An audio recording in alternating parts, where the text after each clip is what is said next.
जय हिंद। आप सभी का स्वागत है ज्ञानपीठ जीके पॉइंट के इस यूट्यूब चैनल पर। दोस्तों आज मंडे है और जैसे मैंने आपसे प्रॉमिस किया था कि हर मंडे को मैं ज्योग्राफी का सेट लेके आया करूँगा, तो चलिए शुरू करते हैं। ज्योग्राफी का पहला प्रश्न क्या कहा गया है दोस्तों? पहले प्रश्न में कहा गया भारत का सबसे दक्षिणी बिंदु इंदिरा पॉइंट किस द्वीप समूह में स्थित है? ऑप्शन है लक्षद्वीप, लघु अंडमान निकोबार द्वीप समूह या कार निकोबार। दोस्तों इंदिरा पॉइंट की मैं बात करूं तो इंदिरा पॉइंट ग्रेट निकोबार में आता है। ऑप्शन सी आपका सही जवाब है, ग्रेट निकोबार या निकोबार द्वीप समूह। दोस्तों अगर आपसे पूछा जाए कि इंदिरा पॉइंट का पहले नाम क्या होता था तो इसको पिगमेलियन पॉइंट कहा जाता था। तो पिगमेलियन पॉइंट आप याद रखिएगा, इसका पुराना नाम है। ठीक है दोस्तों, और ये कौन से अक्षांश पर स्थित है? 6 डिग्री 45 मिनट उत्तरी अक्षांश पर आता है। तो ये जरूर याद रखिएगा, आपसे पूछ सकता है कि भारत का सबसे दक्षिणी बिंदु इंदिरा पॉइंट ये कहाँ पर है? तो ग्रेट निकोबार में, और इसका दूसरा नाम क्या है? Pygmalion point. क्लियर दोस्तों? दोस्तों अगर मैं आपसे पूछूं कि अंडमान निकोबार की सबसे ऊंची चोटी कौन सी है, तो हमेशा एग्जाम में क्वेश्चन पूछता है, कई बार एग्जाम में रिपीट होता है कि अंडमान निकोबार की सबसे ऊंची चोटी का नाम है सैडल पीक, और ये 732 मीटर ऊंची है, जो कि उत्तरी अंडमान में आती है। उत्तरी अंडमान, तो ये जरूर याद रखना, उत्तरी अंडमान में स्थित है सैडल पीक। क्लियर दोस्तों? याद रखिएगा। हमसे पूछा गया इंदिरा पॉइंट, आंसर होगा ग्रेट निकोबार में आता है। अगला प्रश्न क्या कहा गया? भारत की मुख्य भूमि की तटीय लंबाई कितनी है? दोस्तों देखो प्रश्न को बहुत ध्यान से पढ़ना। मुख्य भूमि की तटीय लंबाई, देखो भारत का एक मैं मैप बनाऊं जैसे इस तरह से, तो अगर मैं आपसे कहूं कि भारत की जो मुख्य भूमि है ये कहाँ पर से स्टार्ट होती है, तो ये पूरी तो मुख्य भूमि है, लेकिन तटीय कहाँ से स्टार्ट होती है? तो यहाँ गुजरात से लेकर और ये वाला जो हिस्सा है आपका पूरा यहाँ पश्चिम बंगाल तक। तो ये जो मुख्य भूमि की तटीय सीमा है ना, इसकी कुल लंबाई कितनी है? आंसर होगा 5422 किलोमीटर। तो ये जरूर याद रखना, आपसे पूछ सकता है। अगर आपसे पूछे कि लक्षद्वीप को भी मिला लो और अंडमान निकोबार को भी मिला लो तब कितनी होगी, तो आप याद रखना भारत की कुल जो तटीय रेखा है इसकी लंबाई कितनी है? तो 11,098.81 किलोमीटर। ये लेटेस्ट आंकड़े दिए हैं सरकार ने कि भारत की जो कुल तटीय रेखा है वो कितनी लंबी है, तो 11,098.81 किलोमीटर।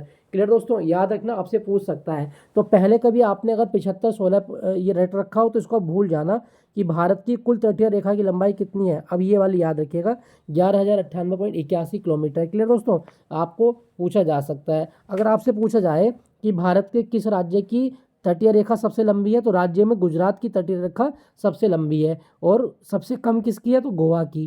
तो ये भी आप याद रखिएगा, सबसे लंबी तटरेखा वाला राज्य गुजरात है और सबसे कम वाला गोवा है। हमसे पूछा गया था मुख्य भूमि की तटीय लंबाई, आंसर होगा 5422 किलोमीटर। अगला प्रश्न क्या कहा गया? वह कौन सी नदी है जो विंध्य और सतपुड़ा पर्वत श्रेणी के बीच से होकर बहती है? तो दोस्तों आप याद रखिएगा, विंध्य और सतपुड़ा के बीच बहने वाली नदी है नर्मदा नदी। ऑप्शन बी आपका सही जवाब है, नर्मदा नदी। दोस्तों नर्मदा नदी की अगर बात करें तो नर्मदा नदी का उद्गम कहाँ से होता है? तो आपका आंसर होगा अमरकंटक से होता है। अमरकंटक की जो पहाड़ी हैं उसमें से होता है इसका, और ये मैकाल श्रेणी से निकलती है। ठीक है, अमरकंटक में मैकाल जो रेंज है वहाँ से निकलती है। और मैं आपको बता दूं ये पश्चिम की ओर बहती है, और भारत में पश्चिम की ओर बहने के साथ साथ ये एक झरने का निर्माण भी करती है जिसका नाम है धुआंधार। तो धुआंधार जलप्रपात नर्मदा नदी बनाती है जबलपुर में। तो ये जरूर याद रखना, आपसे बड़ा पूछा जाता है एग्जाम में कि धुआंधार जलप्रपात कौन सी नदी बनाती है? आंसर होगा नर्मदा नदी बनाती है। ठीक है दोस्तों, और नर्मदा नदी कहाँ पर गिरती है? तो आप बताइएगा, खंबात की खाड़ी में गिरती है, और खंबात की खाड़ी अरब सागर में स्थित है, और ये यहाँ पर डेल्टा नहीं बनाती। क्या बनाती है? तो एस्चुरी का निर्माण करती है। तो नर्मदा नदी खंबात की खाड़ी में गिरती है, वहाँ पे एस्चुरी का निर्माण करती है, और ये विंध्य और सतपुड़ा के बीच भ्रंश घाटी में बहती है। तो ये भी आप याद रखिएगा, कौन सी नदी भ्रंश घाटी में बहती है? तो नर्मदा नदी भ्रंश घाटी में बहती है। क्लियर दोस्तों? और नर्मदा नदी पर एक बांध भी है, सरदार सरोवर बांध। ये भी आपके एग्जाम में काफ़ी आता है कि सरदार सरोवर बांध किस नदी पर है? जवाब होगा सरदार सरोवर बांध आपका नर्मदा नदी पर है, गुजरात में। तो ये आप याद रखना, आपसे पूछा जा सकता है। दोस्तों यहाँ पे लिखा है गोदावरी। अगर क्वेश्चन आपके एग्जाम में आए कि दक्षिणी गंगा किसको कहा गया है, तो दक्षिणी गंगा गोदावरी को कहा जाता है, गोदावरी को। क्लियर? याद रखिएगा। अगला प्रश्न क्या कहा गया? शिवा समुद्रम जलप्रपात किस नदी पर स्थित है? दोस्तों शिवा समुद्रम जलप्रपात की अगर हम बात करें, आपके ऑप्शन है कृष्णा, गोदावरी, कावेरी महानदी। तो शिवा समुद्रम जलप्रपात भारत के किस राज्य में है? तो पहले ही आप याद रखिएगा ये कर्नाटक में है, कर्नाटक में। और ये कौन सी नदी पर है? आंसर होगा ऑप्शन सी, ये आपका कावेरी नदी पर है। ठीक है दोस्तों, कावेरी नदी। दोस्तों कावेरी नदी की मैं बात करूं तो ये कर्नाटक में कुर्ग जिले से निकलती है, कुर्ग। और कुर्ग में जगह कौन सी है आपकी? ताल कावेरी, ताल कावेरी। ठीक है, अगर ताल कावेरी ऑप्शन में नहीं आएगा तो ब्रह्मगिरी की पहाड़ी भी आपसे पूछ सकता है, ब्रह्मगिरी की पहाड़ी। तो ये ब्रह्मगिरी पहाड़ियों से निकलती है, ठीक है, जो कि आपकी कुर्ग जिले में है। और मैं आपको बता दूं ये दक्षिण भारत की एकमात्र सदा नीरा नदी है जिसमें पूरे साल पानी रहता है।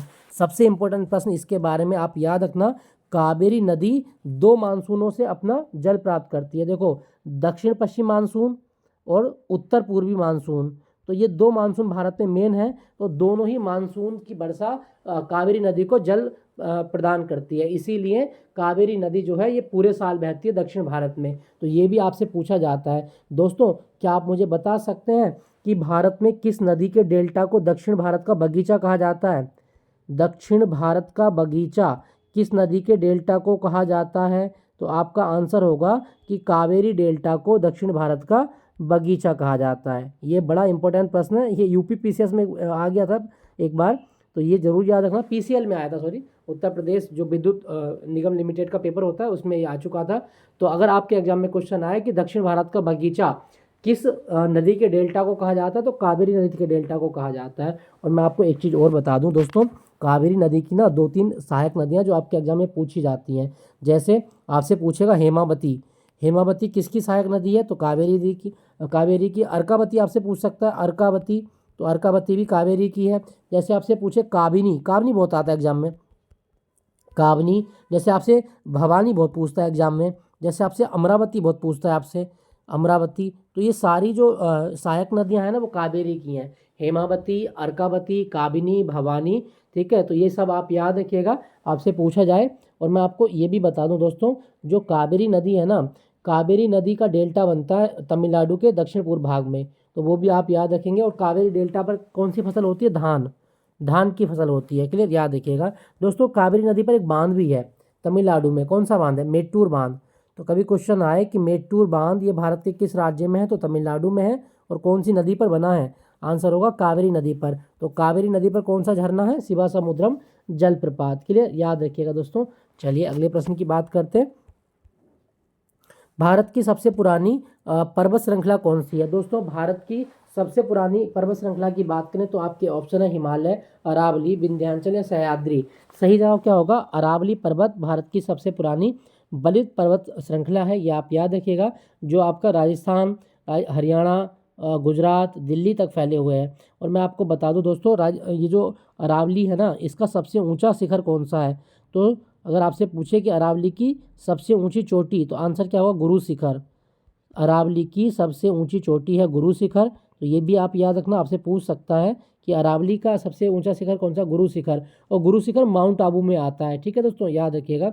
दोस्तों अरावली की एक इंपॉर्टेंस मैं आपको बताऊं, अरावली की जो पहाड़ियां हैं ना, वो थार मरुस्थल की जो धूल भरी आंधी आती हैं, उस आंधी को पूरब की ओर बढ़ने से रोक लेती है।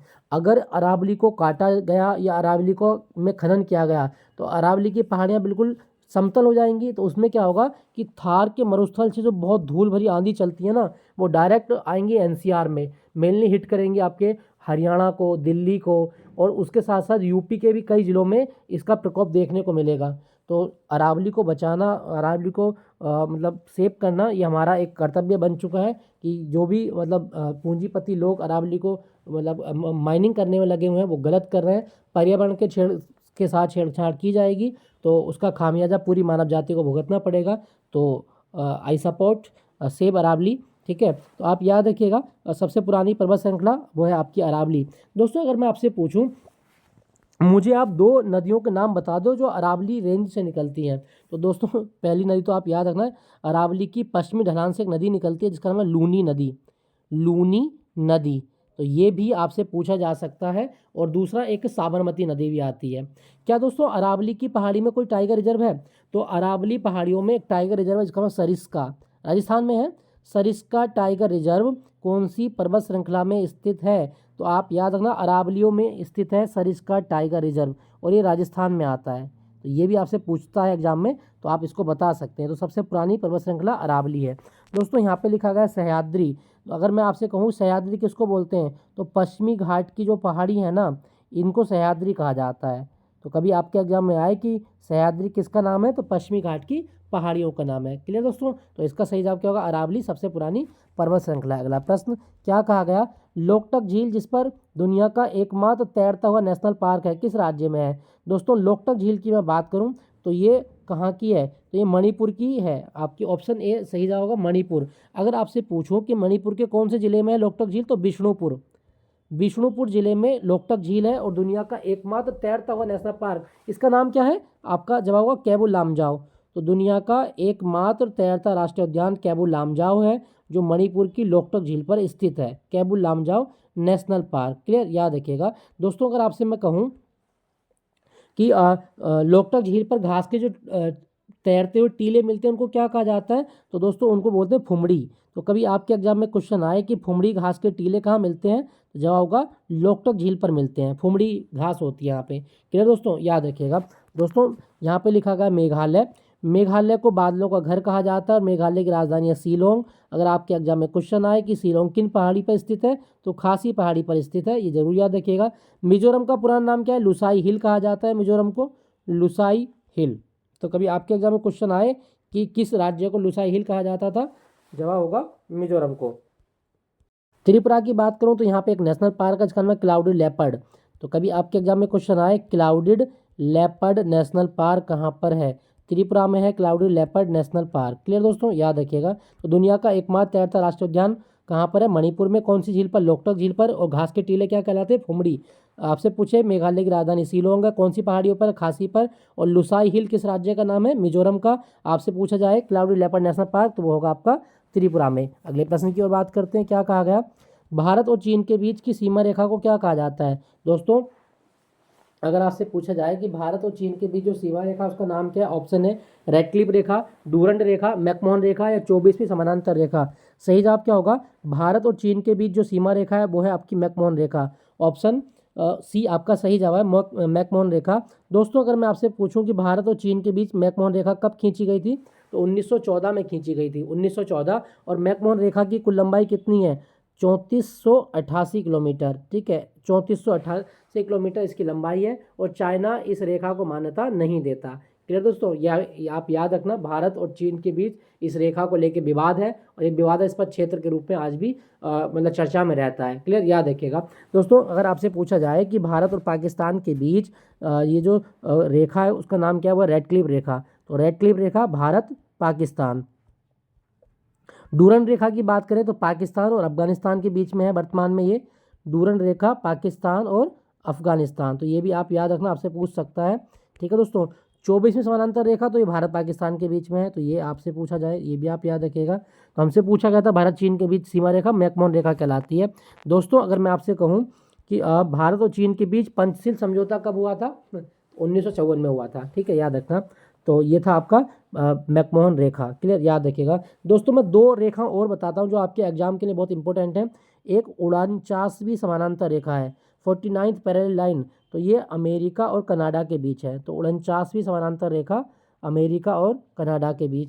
एक आपसे 38वीं समानांतर रेखा भी पूछता है, तो आप याद रखना नॉर्थ कोरिया और साउथ कोरिया, उत्तर कोरिया और दक्षिण कोरिया के बीच है आपकी 38वीं समानांतर रेखा। तो ये भी आपके एग्जाम में आता है और ये अभी लेटेस्ट ना पिछले साल आपका अग्निवीर के एग्जाम में आ चुका है। 38वीं समानांतर रेखा के बारे में आ चुका है क्वेश्चन, नॉर्थ कोरिया और साउथ कोरिया के बीच में स्थित है। हमसे पूछा गया था भारत चीन के बीच, आंसर होगा मैकमोहन रेखा। अगला प्रश्न, चिल्का झील भारत की सबसे बड़ी लैगून झील है, ये किस राज्य में है। दोस्तों चिल्का झील कई बार पढ़ा चुका हूँ कि महानदी के डेल्टा के दक्षिण में स्थित है, महानदी डेल्टा के दक्षिण में, महानदी डेल्टा के दक्षिण में ये स्थित है। तो ये जरूर आप याद रखिएगा। और मैं आपको बता दूं ये किस राज्य में है, जवाब होगा आपका ऑप्शन सी उड़ीसा में है। चिल्का झील उड़ीसा राज्य में है। उड़ीसा के पुरी, खुर्दा, गंजम इन 3 जिलों में मेलनी फैली हुई है। और भी ये बता दूं 1981 में 1981 1981 है, 1981 में ना भारत का जो पहला रामसर स्थल था वो कौन सा था, जवाब होगा चिल्का झील। तो भारत का पहला रामसर स्थल चिल्का झील थी, ये भी आप याद रखें। 1981 में से रामसर स्थल का दर्जा दिया गया था। ठीक है दोस्तों। और चिल्का झील खारे पानी की झील है, ये भी आप याद रखेंगे। दोस्तों मैं अगर आपसे पूछूं कि चिल्का झील में क्या कोई विशेष प्रकार की डॉल्फिन मिलती है, तो आपका जवाब होगा जी हाँ। आपने पढ़ाया था कि इरावदी डॉल्फिन होती है, और इरावदी डॉल्फिन की सबसे इंपॉर्टेंट बात मैं आपको बता दूं दोस्तों, ये खारे पानी की डॉल्फिन होती है। तो इरावदी डॉल्फिन आपका जवाब होगा उड़ीसा के चिल्का झील में मिलती है, और चिल्का झील जो है भारत की सबसे बड़ी लैगून झील है। दोस्तों लैगून झील क्या होती है, देखो समुद्र के किनारे पर बनने वाली झील लैगून झीलें कहलाती हैं। जैसे आपकी चिल्का झील हो गई, जैसे आपकी पुलिकट झील हो गई, जैसे आपकी वेम्बनाड झील हो गई, ठीक है, वो सब आपकी लैगून झीलें हैं, क्योंकि वो सब समुद्र के किनारे बनी हुई हैं। तो ये भी आप याद रखें। दोस्तों अगर आपसे मैं कहूँ कि आप बताओ लिम्नोलॉजी क्या होता है, लिम्नोलॉजी, लिम्नोलॉजी क्या होता है, स्टडी ऑफ लेक, झीलों का अध्ययन क्या कहलाता है, लिम्नोलॉजी कहलाता है। ये भी आप याद रखिएगा, आपसे पूछा जाता है दोस्तों, तो आप इसको याद रखेंगे। दोस्तों अगर मैं आपसे कहूँ कि उड़ीसा में क्या कोई टाइगर रिजर्व या नेशनल पार्क है, हाँ, तो आप याद है Similipal tiger reserve, Similipal tiger reserve, और दूसरा सतकोसिया टाइगर रिजर्व। तो ये दोनों आप याद रखना, काफ़ी एग्जाम में पूछता है आपके। सिमलीपाल और सतकोसिया टाइगर रिजर्व कहाँ पर, आंसर होगा उड़ीसा में। तो चिल्का झील उड़ीसा और महानदी के डेल्टा के दक्षिण में है। अगला प्रश्न, भारत का मानक समय कहाँ से लिया गया है। दोस्तों भारत के मानक समय की हम बात करें तो भारत का मानक समय जो है ना, ये आपका प्रयागराज से लिया गया है, प्रयागराज के निकट से लिया गया है, नैनी नामक स्थान से। ऑप्शन ए आपका सही जवाब है। ठीक है दोस्तों। दोस्तों अगर मैं आपसे पूछूं कि भारत की जो मानक समय रेखा है कितने राज्यों से गुजरती है, तो 5 राज्यों से, यूपी, एमपी, छत्तीसगढ़, उत्तर प्रदेश, मध्य प्रदेश, छत्तीसगढ़ के बाद में उड़ीसा, और उसके बाद में आंध्र प्रदेश। तो भारत में जो मानक समय रेखा है वो 5 राज्यों से गुजरती है, जिसमें उत्तर प्रदेश, मध्य प्रदेश और छत्तीसगढ़, उड़ीसा और आंध्र प्रदेश शामिल है। क्लियर दोस्तों, याद रखिएगा। और भारत की जो मानक समय रेखा है वो ग्रीनविच से कितना आगे है, तो आप बताइएगा 5 घंटे 30 मिनट आगे है, 5 घंटे 30 मिनट। और भारत का जो स्टैंडर्ड टाइम है वो कौन से देशांतर से लिया गया है, तो आंसर होगा 82.5 पूर्वी देशांतर।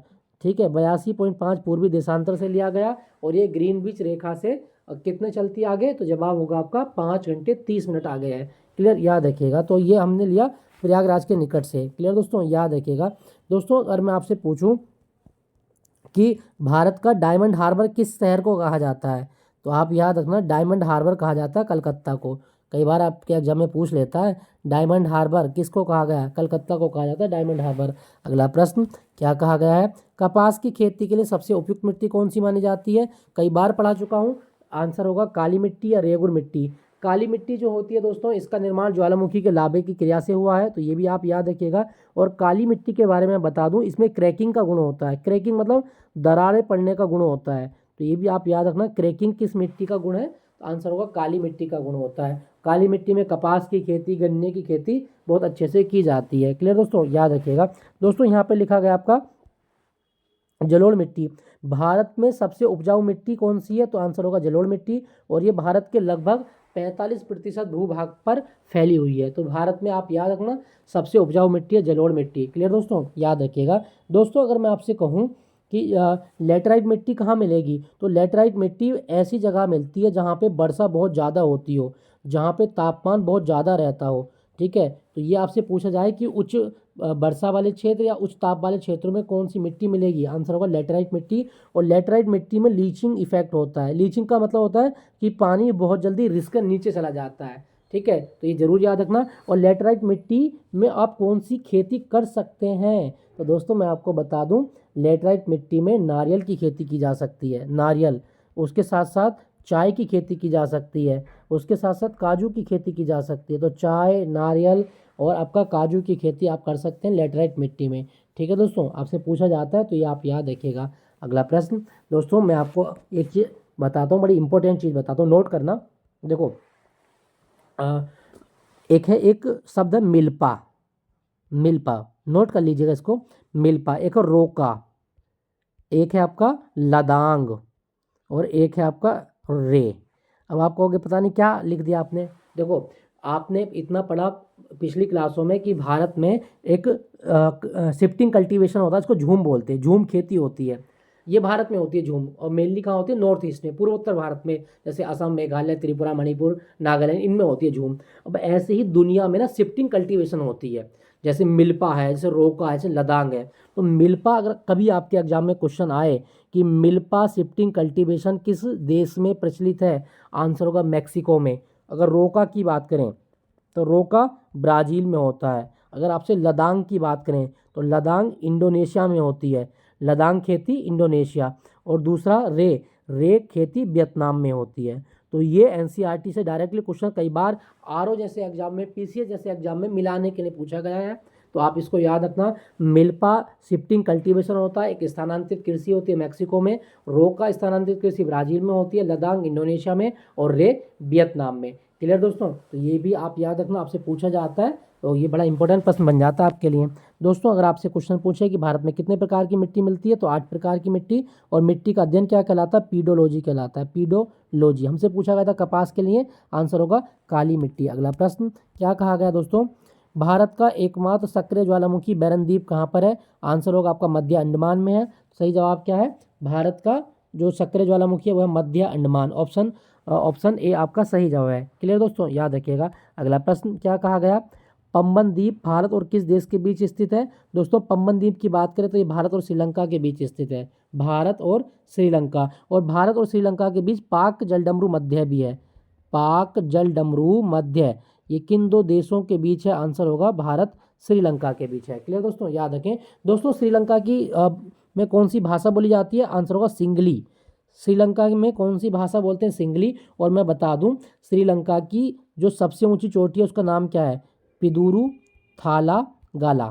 तो कभी आपके एग्जाम में क्वेश्चन आए कि श्रीलंका की सबसे ऊंची चोटी का नाम बताओ, तो आपका जाओगा पिदुरु थाला गाला, ये श्रीलंका की सबसे ऊंची चोटी है। और श्रीलंका की राजधानी आपसे पूछेगा तो आप बताइएगा श्री जयवर्धनेपुरम कोट्टे, कोलंबो मत बताना, श्री जयवर्धनेपुरम कोट्टे, ये श्रीलंका की राजधानी है। तो ये भी आपसे पूछ सकता है। क्लियर दोस्तों, याद रखिएगा। तो पंबन द्वीप भारत और श्रीलंका के बीच है। दोस्तों, यहाँ लिखा गया मालदीव। अगर मैं आपसे कहूँ कि मालदीव की राजभाषा बताओ, तो याद रखना मालदीव में एक भाषा बोलते हैं दिवेही, दिवेही भाषा मालदीव में बोली जाती है। क्लियर दोस्तों, याद रखिएगा।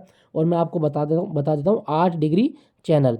और 8 डिग्री चैनल आपसे पूछे कि किसको अलग करता है, तो जवाब होगा मिनिकोय को मालदीव से अलग करता है, मिनिकोय को मालदीव से। तो ये भी आप याद रखिएगा, आपसे पूछ सकता है। क्लियर, याद रखेंगे। अगला प्रश्न, पंबन द्वीप पूछा था, भारत श्रीलंका के बीच में स्थित है। अगला प्रश्न, कर्क रेखा भारत के कितने राज्यों से गुजरती है, आंसर होगा आपका ऑप्शन सी, 8 राज्यों से होकर गुजरती है। दोस्तों, कर्क रेखा की मैं बात करूँ तो 23.5 डिग्री नॉर्थ जो है उसको बोलते हैं। और मैं बता दूं, भारत में 8 राज्यों से गुजरती है, जैसे गुजरात हो गया, राजस्थान हो गया, मध्य प्रदेश हो गया, छत्तीसगढ़ हो गया।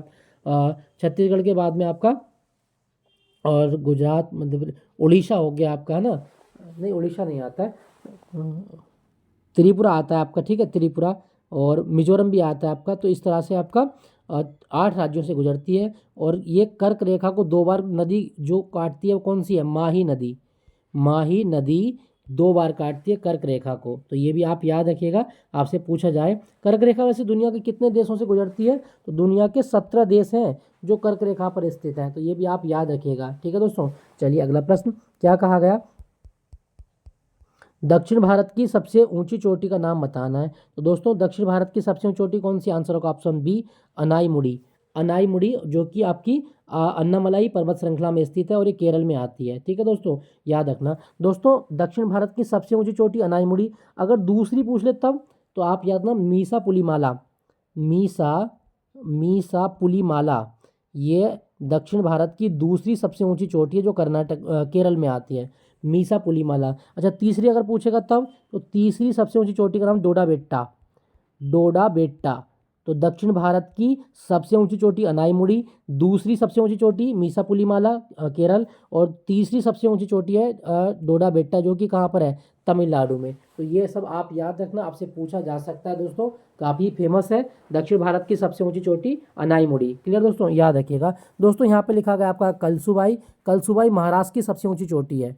तो कभी आपके एग्जाम में क्वेश्चन आए कि महाराष्ट्र की सबसे ऊंची चोटी कलसुबाई। अगर मैं आपसे पूछूं उत्तर प्रदेश की सबसे ऊंची चोटी, वो है अमसोत शिखर। अगला प्रश्न क्या कहा गया, दूध सागर जलप्रपात भारत के किस राज्य में है। तो दूध सागर कहाँ पर है, आपका ऑप्शन सी, गोवा में है। और गोवा में कौन सी नदी पर है, मांडोवी नदी पर है।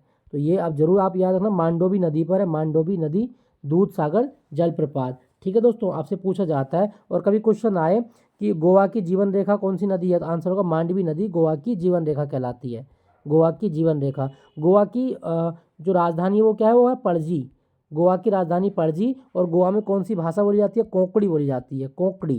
तो ये भी आप याद रखो, कोंकणी भाषा कहाँ बोलते हैं, गोवा में बोलते हैं। ठीक है दोस्तों, याद रखिएगा। अगला प्रश्न क्या कहा गया, भारत का सबसे बड़ा क्षेत्रफल वाला राज्य कौन सा है। तो दोस्तों भारत में सबसे बड़ा क्षेत्रफल राजस्थान नंबर 1 पे, दूसरे नंबर पे मध्य प्रदेश, तीसरे पे आपका महाराष्ट्र और चौथे पे अपना उत्तर प्रदेश। तो ये आपका चौथा उत्तर प्रदेश है। तो पहला पूछा है सबसे बड़ा राज्य, आंसर होगा ऑप्शन सी, राजस्थान सबसे बड़ा राज्य है। क्लियर दोस्तों, याद रखिएगा। अगला प्रश्न, भागीरथी और अलकनंदा का संगम कहाँ पर होता है। तो दोस्तों भागीरथी और अलकनंदा कहाँ पर मिलती हैं, आंसर होगा आपका देवप्रयाग में मिलती हैं। देवप्रयाग, ऑप्शन ऑप्शन आपका बी सही है। ऑप्शन बी आपका देवप्रयाग। क्लियर, याद रखना। और मैं आपको बता दूं देवप्रयाग कहाँ पर है, टिहरी गढ़वाल में, टिहरी गढ़वाल में स्थित है। ये जरूर आप याद रखना, आपसे पूछ सकता है टिहरी गढ़वाल। ठीक है दोस्तों अगर आपसे पूछे कि अलकनंदा नदी कहाँ से निकलती है, तो अलकनंदा नदी सतोपंथ ग्लेशियर से निकलती है। सतोपंथ ग्लेशियर। और सतोपंथ ग्लेशियर ना बद्रीनाथ के ऊपर है। सतोपंथ हिमनद, कभी आप बद्रीनाथ घूमने जाएंगे तो उसके ऊपर आपको दिखाई देगा सतोपंथ ग्लेशियर, यहाँ से निकलती है अलकनंदा नदी। और भागीरथी नदी का उद्गम कहाँ से होता है, गंगोत्री से। गंगोत्री से भागीरथी नदी निकलती है गोमुख से, गोमुख। ठीक है, ये भी आप याद रखिएगा। तो ये आपसे पूछा जाए तो ये भी आपसे याद रखना है, जो पूछता है एग्जाम में। तो भागीरथी और अलकनंदा ये दोनों नदियों का संगम देवप्रयाग में होता है, और देवप्रयाग से जन्म होता है गंगा नदी का। तो ये भी आप याद रखिएगा, आपसे पूछ सकता है। अगला प्रश्न क्या कहा गया, भारत के किस राज्य में नंदा देवी शिखर स्थित है। दोस्तों नंदा देवी पर्वतमाला उत्तराखंड में, ऑप्शन सी आपका सही जवाब है, उत्तराखंड। दोस्तों आपको याद रखना उत्तराखंड में ना बुग्याल मिलते हैं। बुग्याल क्या है, बुग्याल घास के मैदान है। तो बुग्याल घास के मैदान किस राज्य में है, जवाब होगा उत्तराखंड में। और उत्तराखंड में फूलों की घाटी नेशनल पार्क भी है, ये जरूर आप याद रखना। उत्तराखंड कब बना था, तो यूपी से कट के बना था 9 नवंबर सन 2000 को। और ये कौन से नंबर का राज्य था, तो भारत का 27वां राज्य बना था। अगला प्रश्न, भारत में सर्वाधिक वर्षा प्राप्त करने वाला स्थान मौसिनराम किस राज्य में है। तो मौसिनराम ऑप्शन बी मेघालय में है, और ये खासी पहाड़ियों पर स्थित है, खासी पहाड़ी। क्लियर, याद रखना। अगर क्वेश्चन आए कि एशिया की सबसे स्वच्छ नदी कौन सी है, आपका जवाब होगा उमंगोट नदी। और उमंगोट नदी कहाँ बहती है, मेघालय में बहती है, उमंगोट नदी मेघालय। क्लियर, याद रखिएगा। अगला प्रश्न क्या कहा गया, हीराकुंड बांध जो दुनिया के सबसे लंबे बांधों में से एक है, किस नदी पर बना है, आंसर होगा आपका ऑप्शन बी महानदी पर बना है, महानदी। क्लियर दोस्तों, याद रखिएगा। महानदी को उड़ीसा की जीवन रेखा भी कहा जाता है, और हीराकुंड बांध जो ना वो इसी उड़ीसा राज्य में स्थित है। तो दोस्तों ये था एक ज्योग्राफी का सेट, जिसमें हमने 20 प्रश्नों का अभ्यास किया था। आई होप इस सेशन आपको अच्छा लगा होगा। अच्छा लगे तो लाइक कीजिएगा, शेयर कीजिएगा। फिर मुलाकात होगी कल। और कल जो आपका मॉक टेस्ट आएगा वो आएगा साइंस का। जैसे मैंने आपसे प्रॉमिस किया था कि हर ट्यूसडे को आपका साइंस का मॉक टेस्ट करवाया करूँगा। तो साइंस का मॉक टेस्ट 20 प्रश्नों का अभ्यास करेंगे। और सुबह में आएगा आपका स्टैटिक का। तो स्टैटिक जीके का जो मैं क्लास डाल रहा हूँ आप उसको बिल्कुल ही मिस मत करना। अगर आप UP police, home guard, UPSI, SSC GD, लेखपाल, मतलब किसी भी लेवल के एग्जाम की आप तैयारी कर रहे हैं तो वन ऑफ बेस्ट क्वेश्चन लेके आ रहा हूँ स्टैटिक के। तो मेरे साथ बने रहिएगा। फिर मुलाकात होती है आपसे। Thank you for watching Gyanpeeth ji के पॉइंट।